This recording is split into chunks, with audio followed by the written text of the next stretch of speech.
আমিনার ঘরেতে কে এলো রে মোর বুকে। সুবহানাল্লাহ, জোরে বলবেন আস্তে। সাজিয়া বিশ্বগুরু খোদার পথ দেখাতে কে এলো রে মোর বুকে। 360 খোদার যদি থাকতো কোন ধর্ম, খোদাই খোদাই দ্বন্দ্ব লেগে বন্ধ হতো কর্ম। এক খোদার মর্ম, এক খোদার মর্ম মানুষকে বোঝাতে কে এলো রে মোর বুকে। সুবহানাল্লাহ বলে দিন। এমন একটা টাইম ছিল নিজের বাপ মেয়েদেরকে দাফন করে মেরে ফেলতো। শুনেছেন না শোনেননি? বাপ যখন বেটিকে জিন্দা দাফন করে,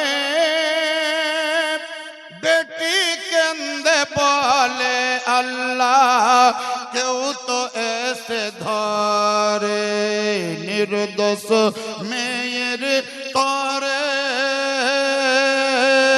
নির্দোষ মেয়ের তরে এভাবে বাঁচাতে কে এলো রে মোর বুকে। সাজিয়া জগৎ গুরু মা আমিনার ঘরেতে কে এলো রে মোর বুকে।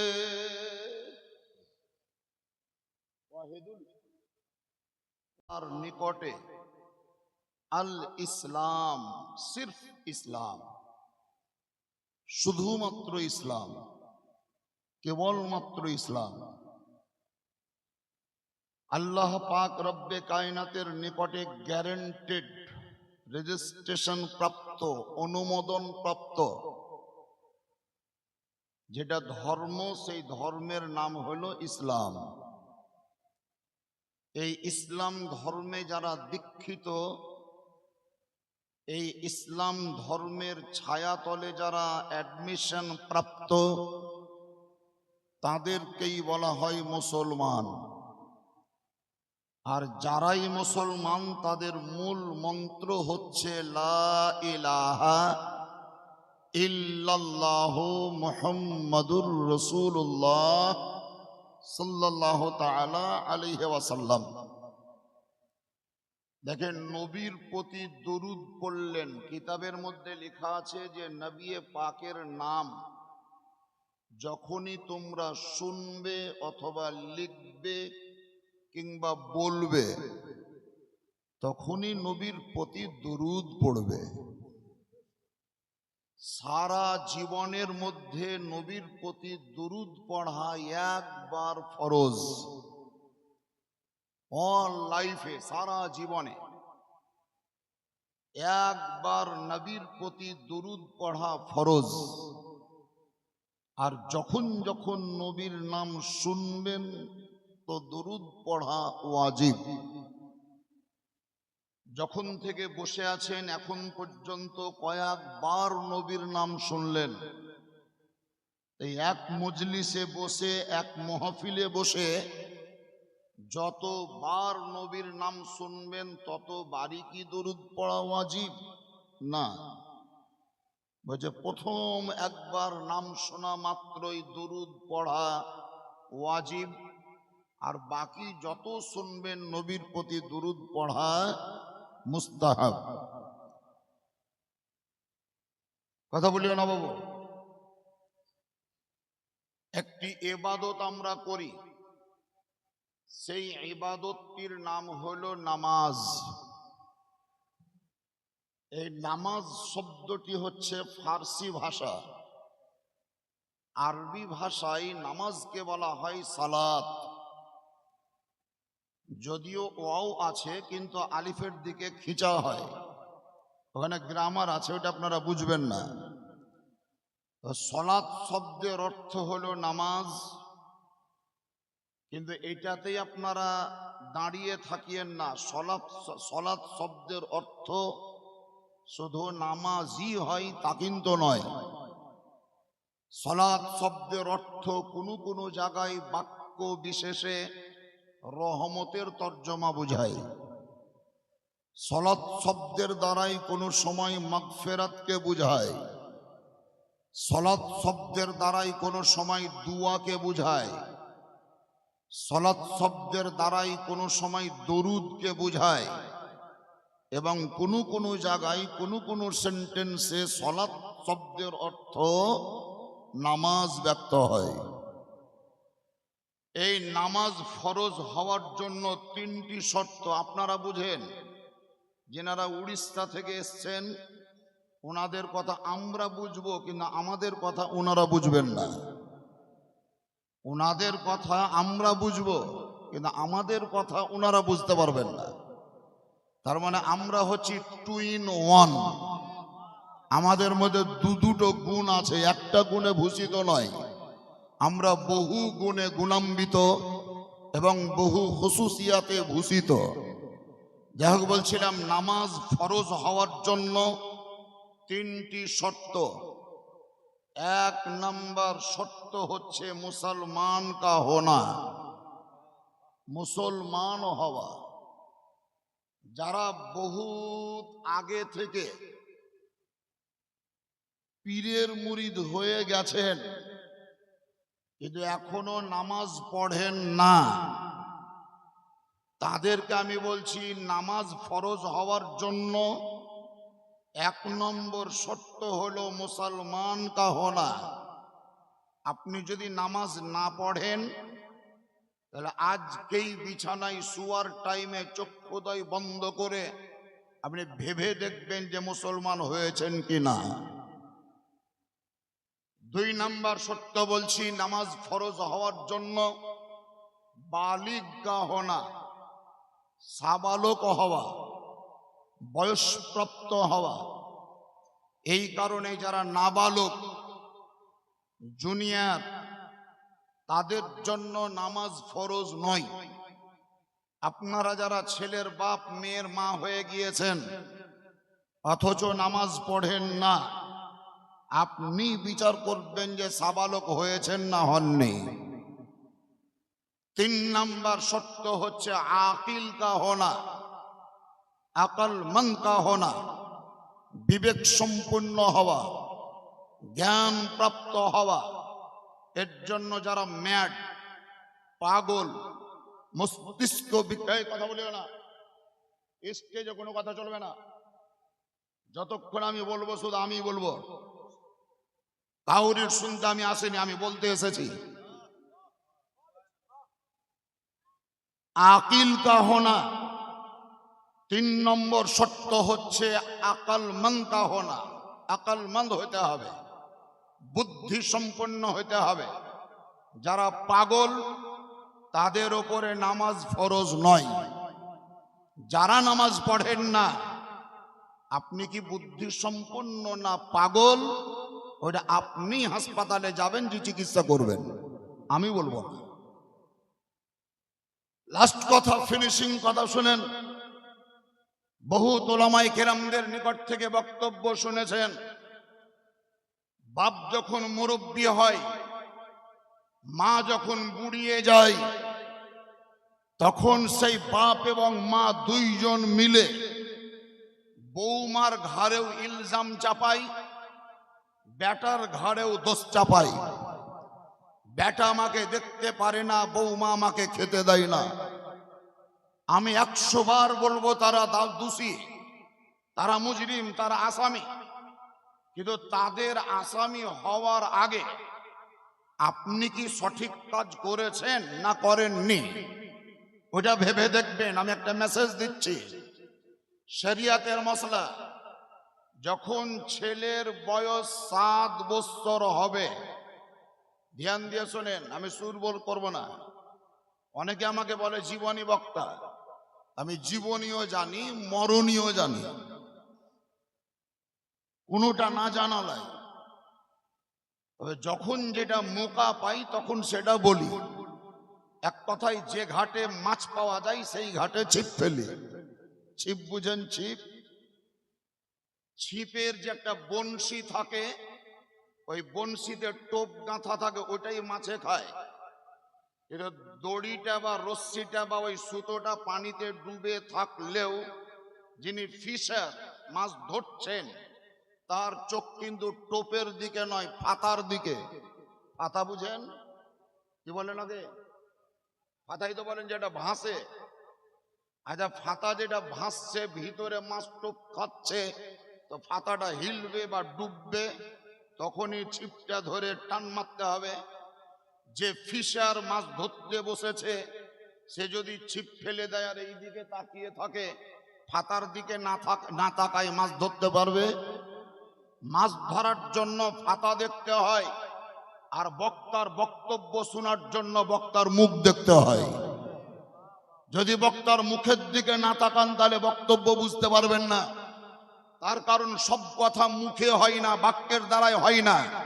কিছু এমন কথা আছে ইঙ্গিত ইশারাতেও হয়, চোখের ইশারায় হয়, হাতের ইশারায় হয়, ভরুর ইশারায় হয়, নাকের ইশারায় হয়, দাঁতের ইশারায় হয়, ভাবভঙ্গিতে হয়, মাথা হিলিয়ে হয়।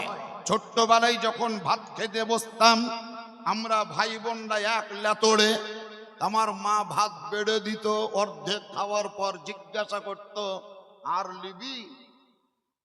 আমার মেজ বোন, মানে আমার পরে, ও মুখে বলতো না, মা রেগে যেত, ভাত লিবি? তো মা রেগে গিয়ে বলতো, মুখে কথা বলতে পারিস না? আমি বলতাম যে মা, মাথা হিলিয়ে দেওয়া এটাও একটা কথা, মানে ও লিবে না। আর কোনো সময় যখন লেওয়ার ইচ্ছা থাকতো, আর ওকে জিজ্ঞাসা করতো, ভাত লিবি? আচ্ছা, মা যদি ওর মাথার দিকে না তাকাই তাহলে বুঝতে পারতো যে লিবে কি লিবে না। ভাত বেড়ে দিতে গেলেও যারা খাবে তাদের চোখ মুখের দিকে তাকাতে হবে। আপনারাও জালসা শুনতে এসছেন, বক্তার হাতে মুখে চোখ মুখের দিকে তাকাতে হবে, এদিক সেদিক তাকালে হবে না। বলছিলাম শরীয়তের বিধান নোট করে নিয়ে যাবেন। বহুত ইতিহাস চর্চা করেছেন, বহুত পেপার পড়লেন। অনেক লোক জিজ্ঞাসা করছে, মাওলানা আপনার বাড়ি তো মুর্শিদাবাদ, তো বাবরি মসজিদ হয়েছে না হয় না? আমি ওকে বললাম, তোমাদের গাঁতে নামাজি বাড়ছে না বাড়ে না? মসজিদ হয়েছে না হয় না খবর খুব, কিন্তু তুমি নামাজ পড়ছো না পড়ো না এই রিপোর্ট নাই। তোমার বাড়িতে নামাজি বাড়ছে না কমছে এই খবর নাই। মসজিদ বাড়িয়ে দেওয়া, মসজিদ নির্মাণ করা, মসজিদ 2 তলা 3 তলা করা, 5 তলা 6 তলা করা, 7 তলা 8 তলা করা, এটা বাহাদুরি নয়। বাহাদুরি তো হচ্ছে 5 ওয়াক্তের নামাজ পড়া। নামাজ পড়ার জন্য মসজিদ শর্ত নয়। নামাজ পড়ার জন্য যদি বলো, আল্লাহর পয়গম্বর হাবিবে কিরতেগার শেহনশাহে জিওয়াকার মক্কার সরকার মদিনার তাজদার পাপীদের উদ্ধার আহমদে মুস্তাফা নবী মুহাম্মদুর রাসূলুল্লাহ সাল্লাল্লাহু তাআলা আলাইহি ওয়াসাল্লাম বলেন, জুইলাত লিয়াল আরদা মসজিদা। হে দুনিয়ার লোক শোনো, আমার বা আমার উম্মতের জন্য গোটা পৃথিবীর জমিনকে আল্লাহ মসজিদ বানিয়ে দিয়েছে। তুমি যেখানেই নামাজ পড়বে সেটাই তোমার জন্য মসজিদ, যেখানেই সাজদা করবে সেটাই তোমার জন্য মসজিদ। মসজিদকে মার্বেল দিয়ে চগাইতে হবে কোনো শর্ত নয়, মসজিদকে চকচকে করতে হবে এটা শর্ত দেওয়া হয়নি, মসজিদের টাইলস বসাতে হবে এটা আপনার দায়িত্ব দেওয়া হয়নি, মসজিদকে রংচঙে করতে হবে এটা আপনার জন্য শর্ত রাখা হয়নি। শর্ত দেওয়া হয়েছে নামাজ পড়ার জন্য মসজিদ চিকুন পরে করিও, আগে মনটাকে চিকুন করো। তুমি মসজিদকে ঝাকাস পরে করো, আগে দিলটাকে ঝাকাস করো, আগে কলবটাকে ময়লা মুক্ত করো। যদি তোমার মনের মধ্যে ময়লা থাকে, মনের মধ্যে হিংসা থাকে, মনের মধ্যে সুদ খাওয়ার যদি ময়লা থাকে, তাহলে তোমার দাঁড়িয়াপুর তো দাঁড়িয়াপুর, কাবা শরীফের বারান্দাতেও যদি নামাজ পড়ো সেই নামাজও কবুল হবে না। আর মন যদি পরিষ্কার থাকে, দাঁড়িয়াপুরের ধারটিতে মাটির ওপরে পাটি বিছিয়ে নামাজ পড়বে, কসম খোদার সেই নামাজ কবুল হয়ে যাবে। নামাজ পড়ার জন্য পয়গম্বর বলেছেন, নামাজ আমার পয়গম্বর নিজেও পড়েছেন, লোককেও পড়তে বলেছেন। আর আজকাল আমরা বক্তা যারা, বেশিরভাগ বলি বেশি, করি কম। बोलने वाला बहुत, करने वाला कम। काइल तो बहुत है लेकिन आमिल की कमी है। बोलने वाला पाবেন বক্তা সবাই, বক্তা সবাই, শ্রোতাও অনেক, কিন্তু আমল করনে ওয়ালার বহুত কমি হয়ে গিয়েছে। শুনুন, আজকে গোটা ভারতবর্ষ নয়, গোটা বিশ্বের ইতিহাস বলছি, যেদিকে তাকাবেন সেই দিকেই মুসলমানদের গর্দনকে ধরে নিচে নামিয়ে দেওয়া হচ্ছে।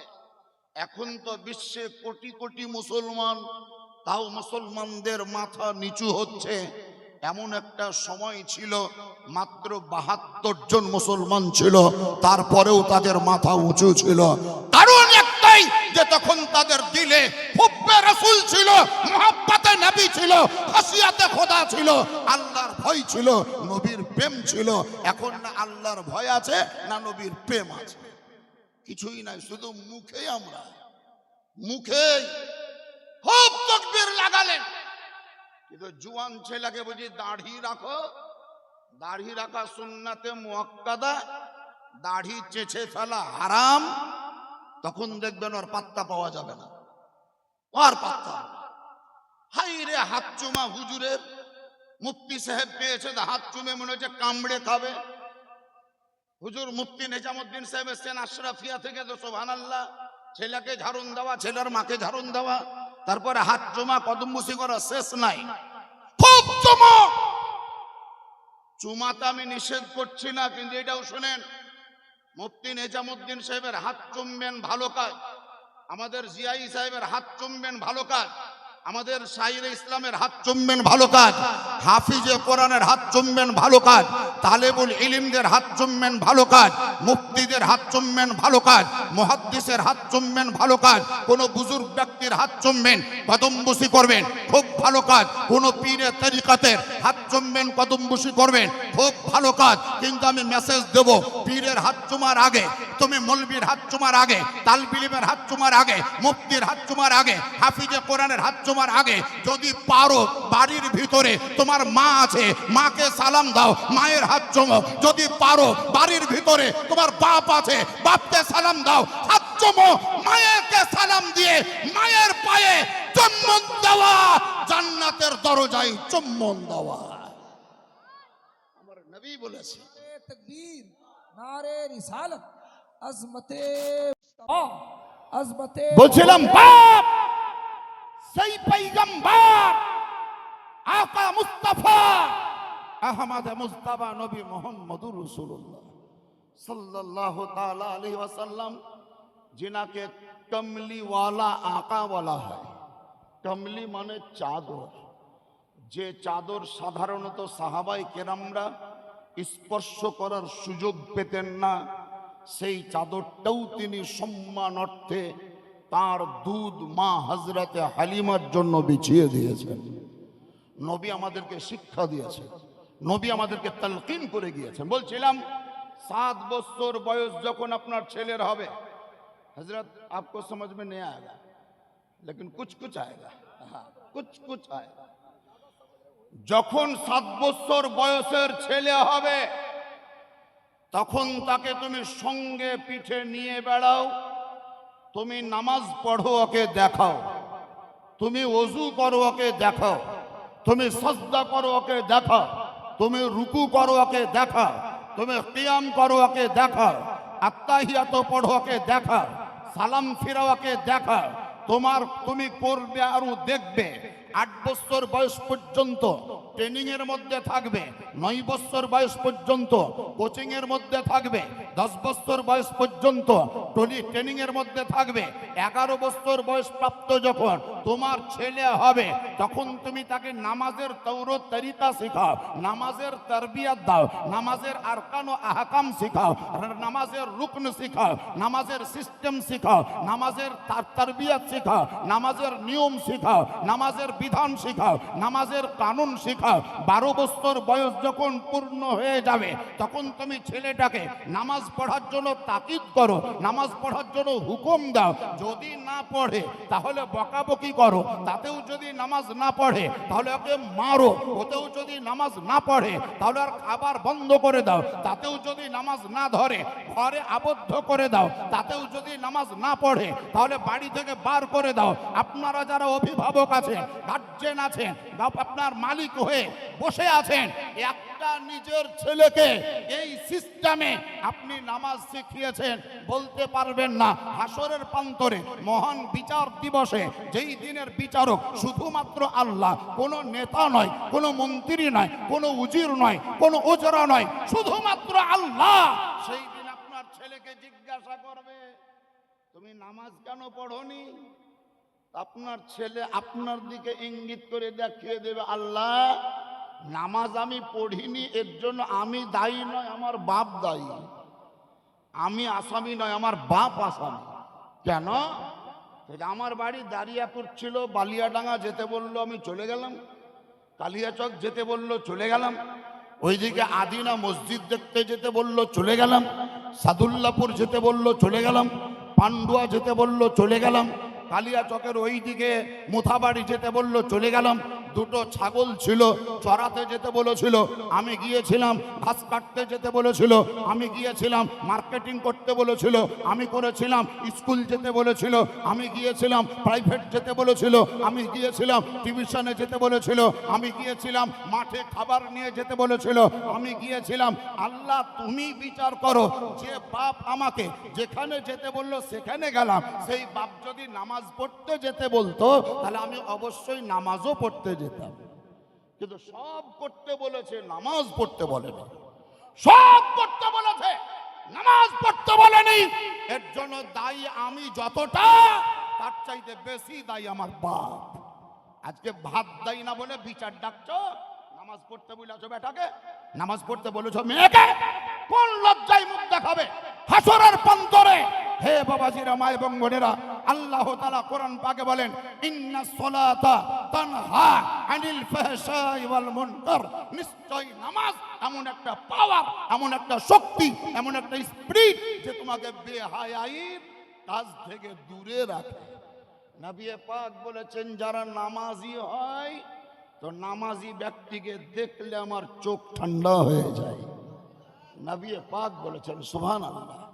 নবী পাক বলেছেন, যারা নামাজি হয় নামাজিদেরকে দেখলে আমার চোখ ঠান্ডা হয়ে যায়। সেই নবী 5 ওয়াক্তের নামাজ আপনারা পড়েন, কয় ওয়াক্তের নামাজ পড়েন? যারা পড়েন তারা কয় ওয়াক্তের? 5 ওয়াক্তের। হযরত एक बात इन लोगों को बता रहे हैं, এই হুজুরকে বলবেন যে হুজুর একটু দোয়া করিয়েন, এই হুজুরকে বলবেন একটু দোয়া করিয়েন। হুজুর নিজামুদ্দিন সাহেব এসছেন, মুফতি মিসবাহি সাহেব, সুবহানাল্লাহ, আশরাফি আর বড় মুফতি, গোটা ভারতবর্ষের মধ্যে একদম 1 নম্বরের মুফতি বর্তমানে। জি হ্যাঁ, বড় ইউনিভার্সিটি, একদম সুবহানাল্লাহ। মাসাইলে জাদিদার মুসান্নিফ, বর্তমান যুগে যে সমস্ত মাসলু মাসাইলের প্রয়োজন সেগুলার আবিষ্কারক হচ্ছেন মুফতি নিজামুদ্দিন সাহেব। তিনাকে বলবেন হুজুর একটু দোয়া করিয়েন। কিন্তু আমি আপনাদেরকে একটা জায়গা দেখিয়ে দিচ্ছি, আপনি কেন লোককে দোয়া করতে বলবেন? আপনিই দোয়া করবেন। আপনি কেন লোককে দোয়া করতে বলবেন? ওই জায়গায় চলেন, আপনি দোয়া করবেন। নামাজ যারা পড়েন তাদের জন্য বলছি, নামাজের শেষ বৈঠকে 3টি দোয়া পড়তে হয়। একটি দোয়াকে বলা হয় আত্তাহিয়াত, আর একটা হচ্ছে দরুদ শরীফ, আর লাস্ট মোমেন্টে দোয়ায়ে মাসুরা পড়েন না? আচ্ছা, আত্তাহিয়াততে কি পড়েন? আত্তাহিয়াতু লিল্লাহি ওয়াস সালাওয়াতু ওয়াত ওয়াত্তাইয়্যিবাত। তারপরে কি পড়েন জোরে বলেন তো? আসসালামু আলাইকা আইয়ুহান নবী। আজকে বর্তমানে এলাকায় বহু জায়গায় কিছু লোক পাবেন মাওলানা দারিয়াপুরে দাঁড়িয়ে বলছেন ইয়া নবী সালামু আলাইকা, নবী কি শুনতে পাবে? বালিয়াডাঙ্গা থেকে বলছেন ইয়া নবী সালামু আলাইকা, নবী শুনতে পাবে? সালেপুর থেকে বলছেন ইয়া নবী সালামু আলাইকা, নবী শুনতে পাবে? আপনি ওকে শিক্ষা দেন, বুখারী শরীফের উদ্ধৃতি দিতে হবে না, কোরআন শরীফের আয়াত তিলাওয়াত করে তাকে তর্জমা করে বুঝাতে হবে না। এই হযরতকে আমি সালাম দিচ্ছি, ওই জায়গায় উনি আছেন, ওখানে বললাম আসসালামু আলাইকুম, ধ্যান দিয়ে বুঝেন আমার কথাটা, আসসালামু আলাইকুম। তা আমি ওনাকে মুখে সালাম দিলাম কখন? যখন আমার আকীদা থাকবে যে উনি শুনতে পান। আমার আকীদা প্রথম তৈরি হতে হবে। ইনি একটু আগে বললেন যে আকীদা সবচেয়ে বড় চিজ হ্যায়, সবচাইতে বড় জিনিস হচ্ছে আকীদা। তো যে আমার আকীদা প্রথমত তৈরি করতে হবে যে উনি আমার সালাম শুনতে পান, তবেই তো আমি বলবো আসসালামু আলাইকুম। যদি আমার আকীদা থাকতো যে শুনতে পাই না, তাহলে আমি ওনাকে বলতাম আসসালামু আলাইকুম, হাত চাটতাম না। হাত ছেড়ে সালাম দিতে হয় কাকে? হাত ছেড়ে সালাম কাকে দিতে হয় বুঝতে পারলাম না মনে হয়। হাতের ইশারা করে সালাম তাকে দিতে হয় যে ব্যক্তি শুনতে পায় না। মুখেও তালাফুজ করতে হবে, মুখে বলতে হবে আসসালামু আলাইকুম, কিন্তু হাতের ইঙ্গিতটা করতে হবে, তাহলেও বুঝতে পারবে যে উনি আমাকে সালাম দিলেন। যে ব্যক্তি শুনতে পায় তাকে সালাম দেওয়ার জন্য হাতের ইশারা করতে হয় না। যে ব্যক্তি শুনতে পায় না তার জন্য হাতের ইশারা করতে হয়। সারা জিন্দেগি তুমি নামাজ পড়লে, সারা জীবন নামাজ পড়ে আসছো, দারিয়াপুরের ধরতিতেও নামাজ পড়লে আত্তাহিয়াত পড়তে হয়। আত্তাহিয়াতু লিল্লাহি ওয়াস সালাওয়াতু ওয়াত তাইয়্যিবাতু আসসালামু আলাইকা আইয়ুহান নবী। নামাজের ভিতরে নবীকে সালাম দিচ্ছি, হাতের ইশারা করলাম না, হাত চাটতে হলো না। তার মানে নামাজ মেসেজ দিচ্ছে যে তোমার সালাম মদিনাতুল মুনাওয়ারা থেকে আমার নবী শুনতে পায়। এর জন্য আলা হযরত বলেন দূর নজদীক কে সুননে ওয়ালে ও কান, কানে লালে কারামত পে লাখো সালাম। সুবহানাল্লাহ, সুবহানাল্লাহ, সুবহানাল্লাহ। আমার নবী শুনতে পায়, যার জন্য আসসালামু আলাইকা আইয়ুহান নবী। হাত চাটতে হলো না, ইশারা করতে হলো না। তবে কেউ যদি প্রশ্ন করেন যে মাওলানা আমাদের ওই শফিকুল হাফিজ সাহেব আমাকে ফোন করলেন, আমি বাড়িতে ছিলাম, এখান থেকে মোটামুটি 55 কিলোমিটার বাড়ি, 55 কিলোমিটার দূরে আমার বাড়ি, উনি সালাম দিলেন। কেউ যদি প্রশ্ন করে মাওলানা সাহেবকে বা হাফিজ সাহেবকে যে হুজুর আপনি যে সালাম দিলেন মুআজ্জম সাহেবকে, উনি তো আছেন 55 কিলোমিটার দূরে, আপনার সালাম কি উনি শুনতে পাবেন? উনি উত্তরে বলবেন হ্যাঁ পাবেন। কি করে পাবেন? তো যে মানুষের তৈরি করা একটা যন্ত্র আছে, যন্ত্রের নাম হলো মোবাইল, আর মোবাইলের সঙ্গে টাওয়ারের কানেকশন আছে। তো এখানকার দেওয়া সালাম ওখান থেকে শুনতে পাবে টাওয়ারে। আর আমি আপনাদেরকে মেসেজ দিচ্ছি দারিয়াপুরে দেওয়া সালাম মদিনা থেকে শুনতে পাবেন আমার নবী আল্লাহর দেওয়া পাওয়ারে। মোবাইলের সালাম শুনবে মানুষ টাওয়ারে, আর উম্মতের দেওয়া সালাম শুনবেন নবী খোদার দেওয়া পাওয়ারে। অনেকেই টাওয়ার তো মানে কিন্তু পাওয়ার মানে না। টাওয়ার মানছে, পাওয়ার মানে না। এটাই হচ্ছে দুর্বলতা, এটা হচ্ছে তাফরিক, এটা হচ্ছে তাফাউত, এটা হচ্ছে ডিফারেন্স, এটা হচ্ছে পার্থক্য, এটা হচ্ছে আপনার বিভিন্ন রকমের মতাদর্শী মানুষ। যাই হোক বাবাজিরা, কোরআন শরীফের মধ্যে হতে আয়াতে কারিমা তেলাওয়াত করেছিলাম। আল্লাহ তাআলা বলেন ইন্নাদ দীনা ইনদাল্লাহিল ইসলাম, নিশ্চয় আল্লাহর নিকটে একটি ধর্ম, সেই ধর্মটির নাম হলো ইসলাম। কিছুক্ষণ আগে আমাদের শাইরে ইসলাম সাহেব মানকাবাত করছিলেন, নাতে রসুল গুনগুনালেন। তা আপনারা খুশি হয়ে, উনি ভালো কথা বলছেন, এর জন্য খুশি হয়ে 5 টাকা 10 টাকা ওনাকে নজরানা দিলেন না? দিলেন না? এটা দেওয়া ভালো না খারাপ? ভালো। ওনার দিলেন মানে দিল আফজাই করলেন, হিম্মত আফজাই হলো, ওনার হিম্মতটা বাড়লো যে না লোক আমাকে সাপোর্ট করছে, তাহলে আমি ভালো কাজ করছি, খারাপ কাজ করি না। বাবাজিরা, আজকে আপনাদের মাথায় আমি দেব যে মাদ্রাসাটার নাম শুনছেন, মাদ্রাসা গাউসিয়া হাবিবুর রহমান। এই মাদ্রাসা গাউসিয়া হাবিবুর রহমানে কি গান হয়? গান হয় না ড্যান্সও হয়? কি হয় বলেন? গানও হয় না, ড্যান্সও হয় না, নাচ গান হয় না, থিয়েটার হয় না, হারমোনিয়াম বাজানো হয় না, বাদ্যযন্ত্র হয় না, না আল্লাহর শানে বরখিলাপ কথা বলা হয় না, নবীর গুস্তাখি করা হয় না, নবীর বেয়াদবি করা হয় না। বরং ওইটা যদি একটা ঘর, ঘরের কথা শোনেন, মাদ্রাসা কাকে বলে? বিল্ডিং এর নাম মাদ্রাসা নয়, বাউন্ডারির নাম মাদ্রাসা নয়, মাদ্রাসা তার নাম যেখানেই পঠন পাঠন হয়, যেখানে শিক্ষা লাভ করা যায়, যেখানে বিদ্যা অর্জন করা যায়, সেটাকেই মাদ্রাসা বলে। পুকুর পাহাড়ে যদি শিক্ষা পাওয়া যায় সেটাই মাদ্রাসা, গাছতলায় যদি শিক্ষা পাওয়া যায় সেটাই মাদ্রাসা, মায়ের কোলে যদি শিক্ষা পাওয়া যায় সেটাই মাদ্রাসা, বাড়ির ঘরের ভিতরে যদি শিক্ষা পাওয়া যায় সেটাই মাদ্রাসা, দোকানের ভিতরে যদি শিক্ষা পাওয়া যায় সেটাই মাদ্রাসা, বাসের ওপরে যদি শিক্ষা পাওয়া যায় সেটাই মাদ্রাসা, ট্রেনের ওপরে যদি শিক্ষা পাওয়া যায় সেটাই মাদ্রাসা, জমির আলে যদি শিক্ষা পাওয়া যায় সেটাই মাদ্রাসা, খেলার ফিল্ডে যদি শিক্ষা পাওয়া যায়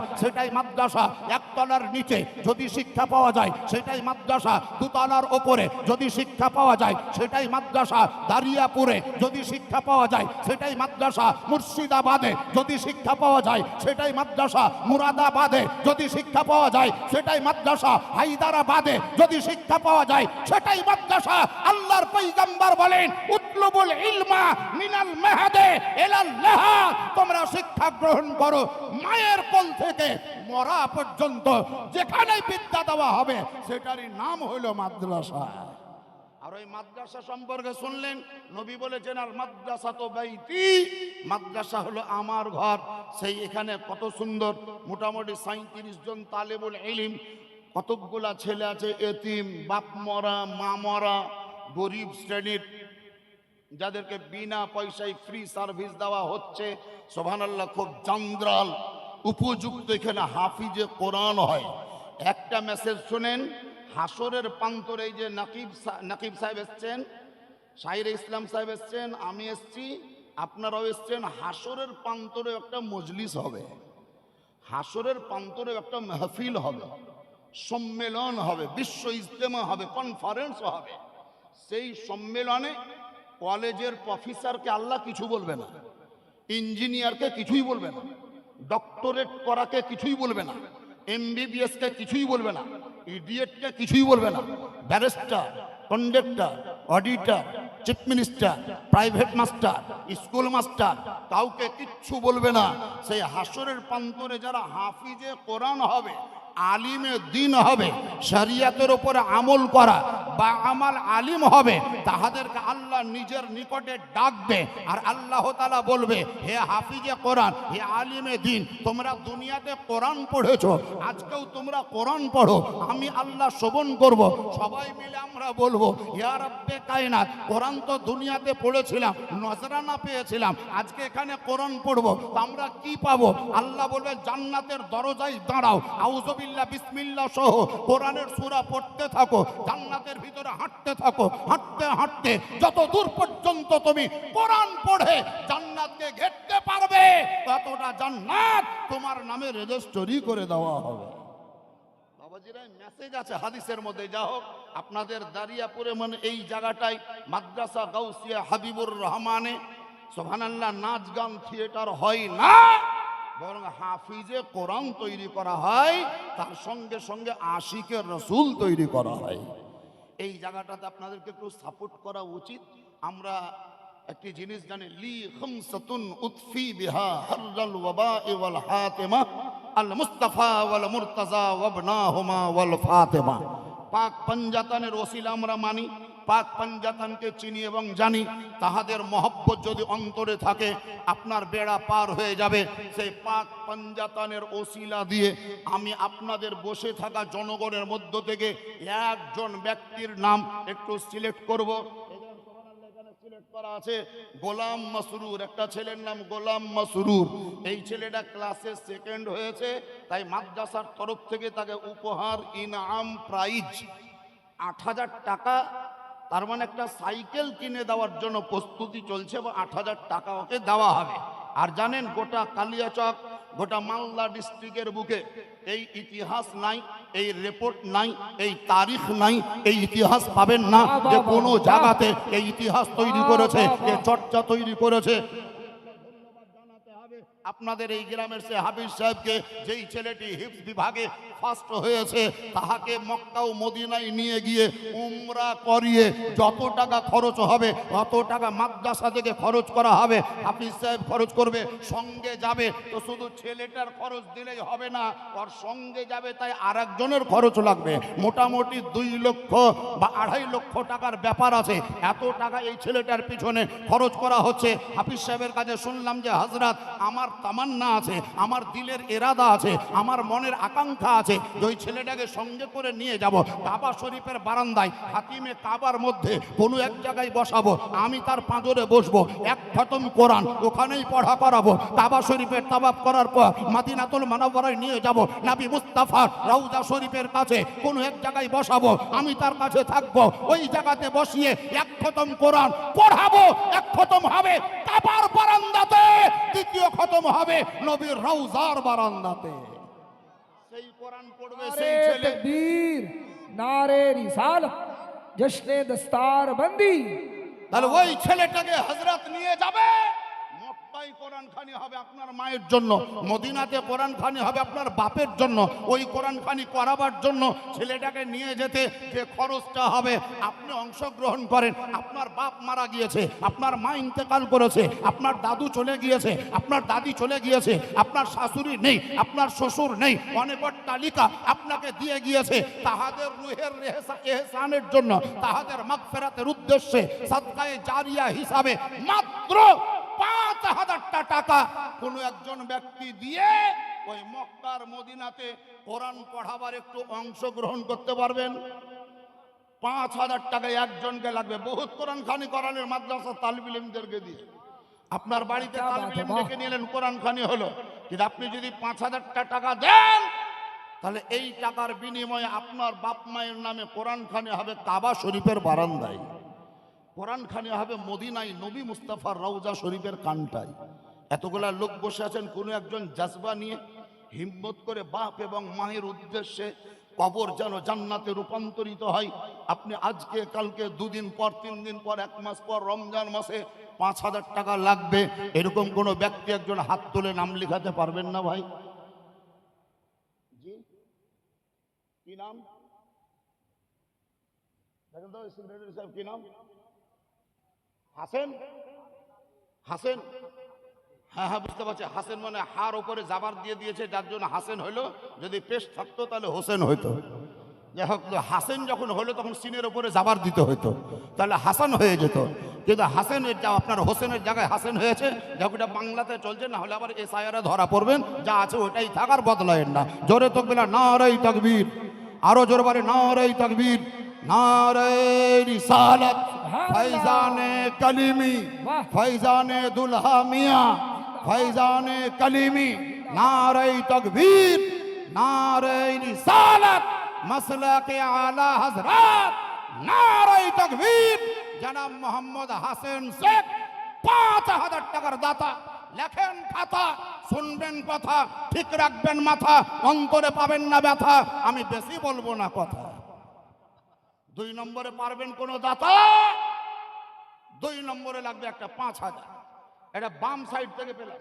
কেউ আছে আপনাদের মধ্যে কোন যুবক ছেলে হিম্মত করে বলতে পারবা যে আমার বাপ মায়ের নামে কোরআন খানি হবে কাবা শরীফের পাশে, আমার বাপ মায়ের নামে কোরআন তেলাওয়াত হবে মদিনাতুল মুনাওয়ারায় রওজায়ে পাক, রওজায়ে পাকের কাছে, রওজায়ে মুস্তাফা নবী মুস্তাফার রওজা শরীফের কাছে, যেই মদিনাতে রিয়াজুল জান্নাহ আছে, তার পাঁজরে তোমার বাপ মায়ের নামে কোরআন তেলাওয়াত হবে। 2 নম্বরে, এতক্ষণ তো আমরা খুব শুনলাম হামারি হিম্মত হামারি তাকত। এখানে চলে এসো, চলে এসো, এখানে হিম্মত বাড়াও। চান্দা দাও আর বান্দা দাও। মাদ্রাসা যদি চালাতে হয় 2টা জিনিস লাগবে, একটা চান্দাও দিতে হবে আর একটা জন্ম দেওয়া বান্দাও দিতে হবে। তুমি টাকাও দাও, ছেলেও দাও, টাকাও দাও, সন্তানও দাও। টাকা খরচ করে মাদ্রাসা বানাও আর উপযুক্ত লাইক উপযুক্ত শিক্ষক রেখে ছেলে পড়াও। তাহলে আমাদের হাসেন চাচা মানে হোসেন চাচা 5,000 টাকা দিব বলেছে। আপনাদের মধ্যে কোনো ভাই পারবেন না একটু? 2 নম্বর একটা নাই, একটা লোক 2 নম্বরে নাম লেখাতে পারবে না। আমি 5টা লোকের প্রয়োজন বোধ করছি, 5 পাঞ্জাদারের ওসিলায়, মাত্র 5 জন। গতকালকে আমি ছিলাম এই মালদা ডিস্ট্রিক্ট, এই জালসায়, ওল্ড মালদা। গ্রামের নাম কাজী দারা, আর একটা পাড়ার নাম হলো চাল্লিশা পাড়া। আমি তোমাদের গ্রামের নাম যখন চাল্লিশা পাড়া, তো চাল্লিশাকে কেউ নাজাইজ বলতে পারবে না, চাল্লিশাকে ওরাকে কেউ বেদাত বলতে পারবে না। ভালো নাম রেখেছো গ্রামের, চাল্লিশা পাড়া। তাই মঙ্গলবাড়িতে নেমে বাম দিকে ঢুকে যেতে হয় কাজী দ্বারা। সেখানে রাত্রিবেলায় জালসায় ছিলাম, দেখো ওখানে একটা মাদ্রাসা নির্মাণ হয়েছে ছেলেদের, মুখ খোলা।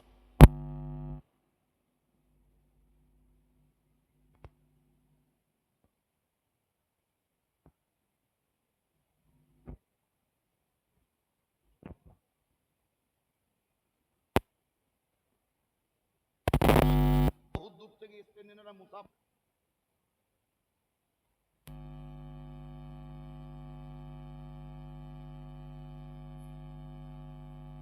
হ্যাঁ, তাজুল ফোকাহা, মাশাআল্লাহ, সুবহানাল্লাহ, দারুণ ব্যক্তি, সুবহানাল্লাহ বলে জিন্দা। তিনিও দোয়া করবেন আপনাদের জন্য। 5,000 টাকা 2 নম্বরে হবে না কাউরির দ্বারাই। মা এবং বোনেরা যদি শুনতে পাচ্ছেন, কেউ নামটা লেখাতে পারবেন? আপনি আজকে না হলে কাল দেবেন, কাল না হলে পরশু দেবেন, না হলে আপনি মরার আগে পর্যন্ত দেবেন। ছেলেটা ছুটে আসে, রাস্তা ছেড়ে দাও, টাকা দিবে। কি নাম? নাম বলেনি? হ্যাঁ, কি নাম? বাবেরুল। দন্তে সয়কার ময় হস্যই রয়সুল, দন্তে সয়কার খ। এই শেখ বানানে যদি তালবেশ স দিয়েছো তাহলে ভুল। এসআইআর হিয়ারিং এ যাও, হিয়ারিং এ যাও। দন্তেশ্বর জায়গায় তালবেশ স কেন হইলো?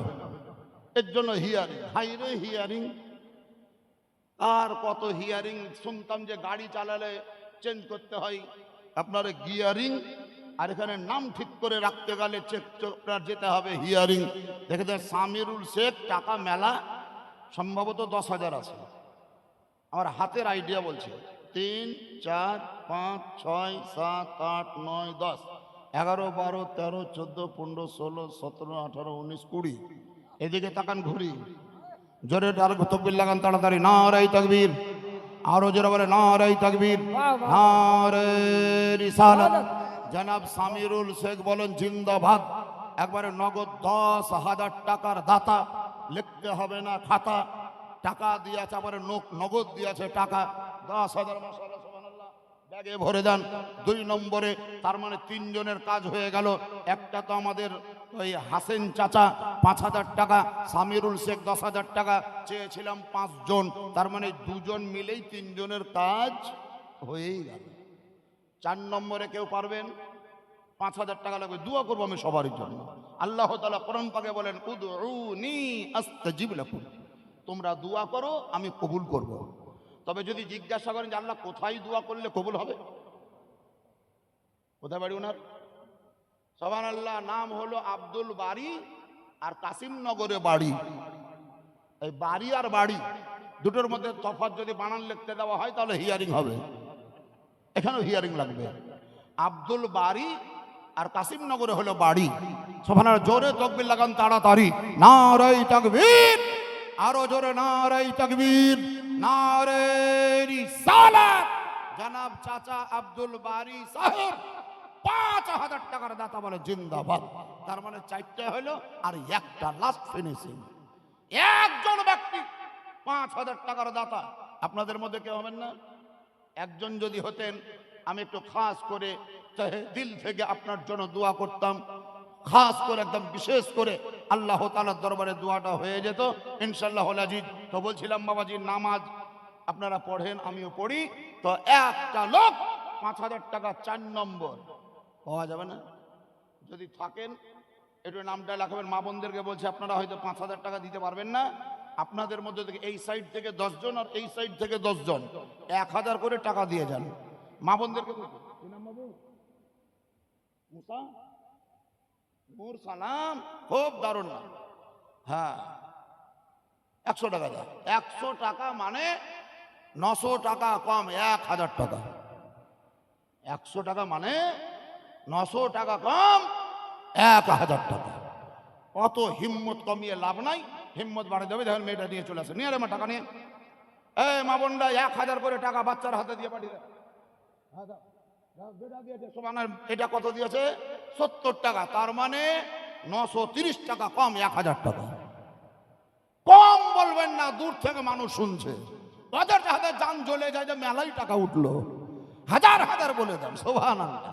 বলছিলাম বাবাজিরা 1000 করে আপনার মা বোনদেরকে বলছি, আপনারা 10 জন, বাম সাইডে যিনারা আছেন তিনারা 10 জন, আর আপনারা সম্মুখে যিনারা আছেন মাত্র 5000 টাকা 4 নম্বরে একজন ব্যক্তি যদি পারতেন, আমি আল্লাহ তাআলার দরবারে সকলকেই সঙ্গে নিয়ে সম্মিলিত দোয়াটা করে দিতাম। হাত তুললো